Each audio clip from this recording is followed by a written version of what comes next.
ఇక ఇదే దొంగతనంగా అమ్ముకున్నాడు శ్రీపాల్ రెడ్డి పిఆర్టీ సొమ్మును. ఇందులో చాలామంది ఉన్నారు. పిఆర్టీలో ఇప్పుడు ఇదొక రిజల్యూషన్ పాస్ చేసిరు. ఎవరు వీళ్ళు రాజీనామా చేస్తున్నట్టుగా, ఎవరు మహేందర్ రెడ్డి, చెన్నకేశవరెడ్డి వీళ్ళు రాజీనామా చేస్తున్నట్టుగా ఓ రిజల్యూషన్ పాస్ చేసి శ్రీపాల్ రెడ్డికి బాధ్యతలు అప్పచెప్పినట్టుగా కూడా దీంట్లో మెన్షన్ చేసుకొచ్చారు. ఇట్లా శ్రీపాల్ రెడ్డికి మెన్షన్ చేసినట్టుగా.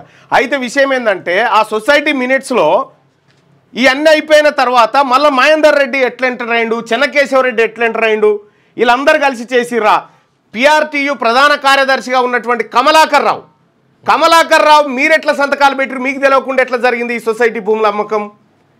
ఇంకా ఇదే కాదు, విస్తుపోయే నిజం ఏంటంటే 2006లో ఈ పిఆర్టీలో ఉన్నటువంటి మోహన్ రెడ్డి సొసైటీలో ఉన్నటువంటి పార్కు జాగాను 2000 గజాలను కోమటిరెడ్డి మోహన్ రెడ్డి అనేట ఆయనకు అమ్మేసిండట. ఇగో ఈ ముఠానే ఇప్పుడు తిరుగుతూ ఉంది. దీంట్లో శ్రీపాల్ రెడ్డి అమ్మినటువంటి మీర్పేట టీచర్స్